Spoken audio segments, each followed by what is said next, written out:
Hi, Phil Aston here from Now Spinning Magazine with another box set review, and this time it's been a while because there was so much to consume, but it's the latest installment in my Jethro Tull Deluxe box set series, and it is Broadsword and the Beast, which now finds its rightful place as the latest in my collection. So let's have a look inside the box. So this is the latest in the series of the Jethro Tull Deluxe editions, and this is the latest one to arrive at Now Spinning Magazine Towers, and it is the 40th anniversary monster edition of Broadsword and the Beast. The original album, associated recordings, 1982 German concert performances, mixed to stereo and surround sound by Stephen Wilson. When mine arrived, had these cards in place, obviously to protect the CDs, and a autographed beer mat, which is actually a copy. It's not actually autographed by him, but it's still a nice choice. Now, a lot of people have had issues with getting these out, and it is a convoluted thing, but if you try and get the one at the top out, you potentially will break these springs. What you have to do is take the bottom one out first, then the next one, and then the one at the top, and you have to put them back in the same order. That way you won't damage the case.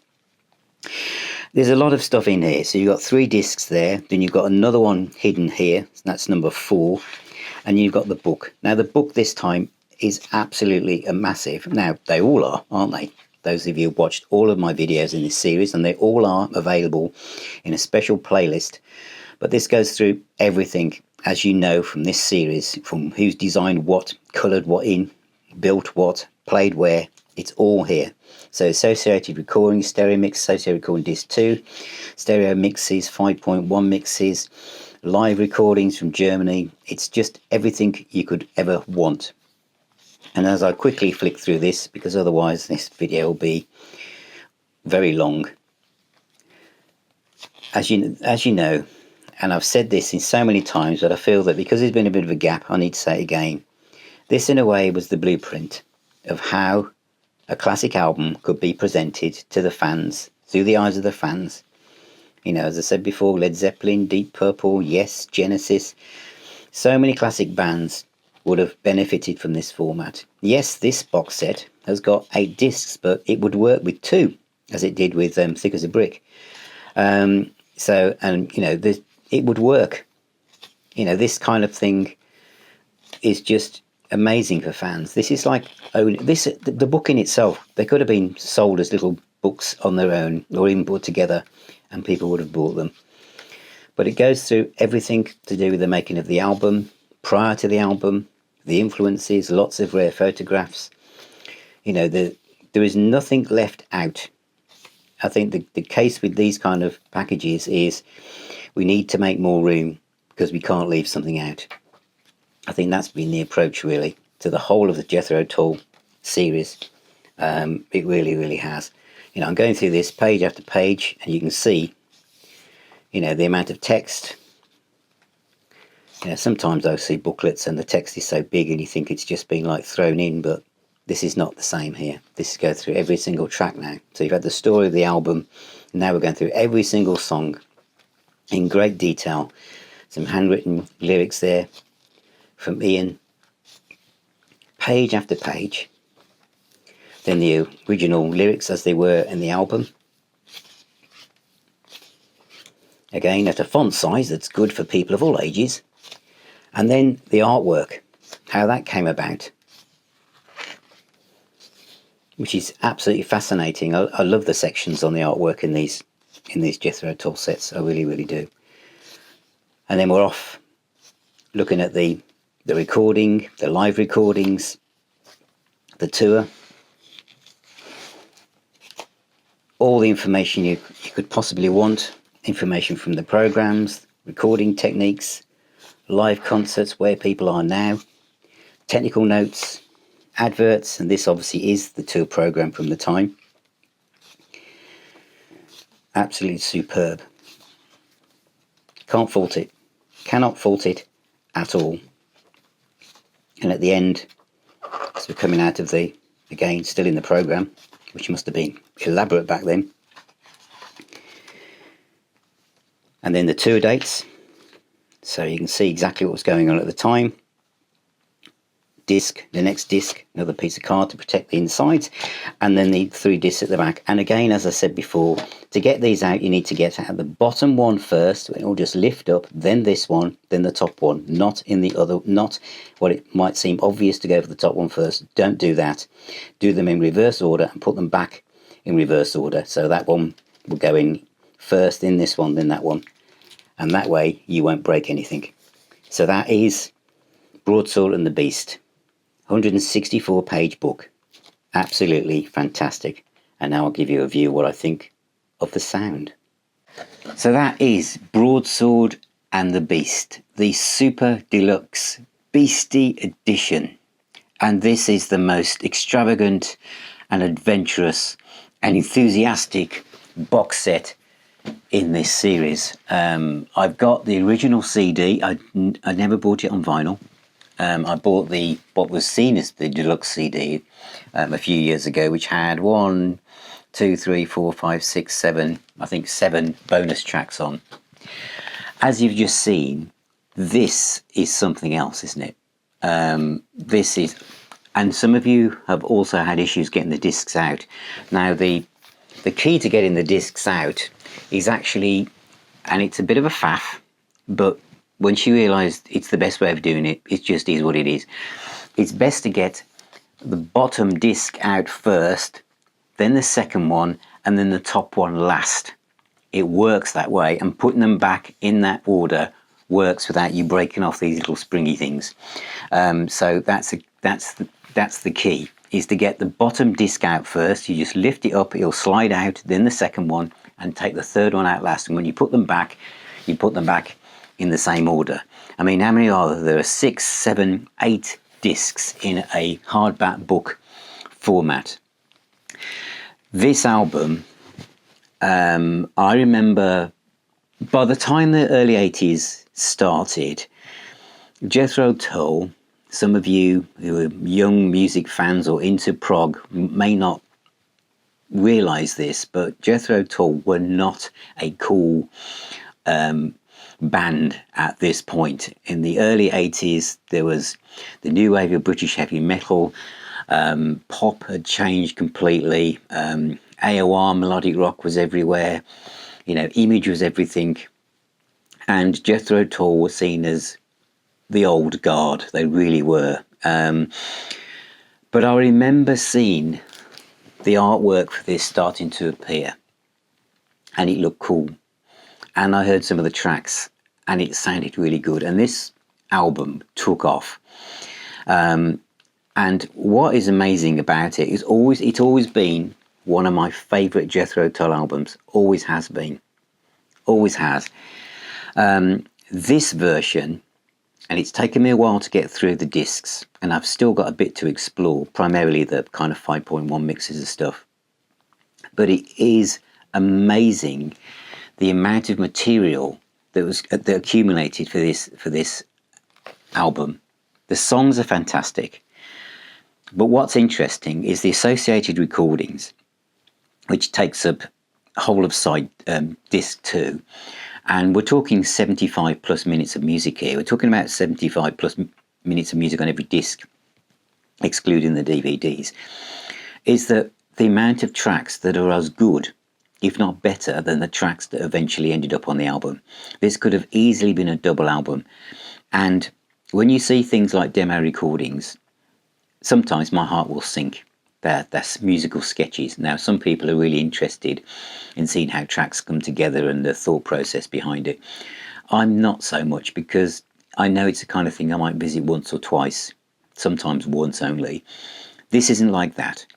Where it says demo recordings, these songs are superbly recorded, and they're a joy to listen to. Everything. What am I looking at here? Drive on the Young Side of Life, for instance, the last track on disc 2, is just fantastic.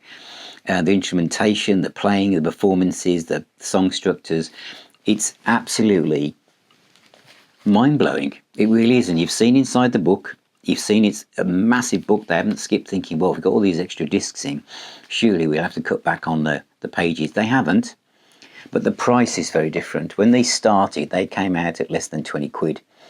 And some of these now are hundreds of pounds on eBay and Discogs. So this one came in at about 70. I think it's about 55, 60 at the time of me filming this.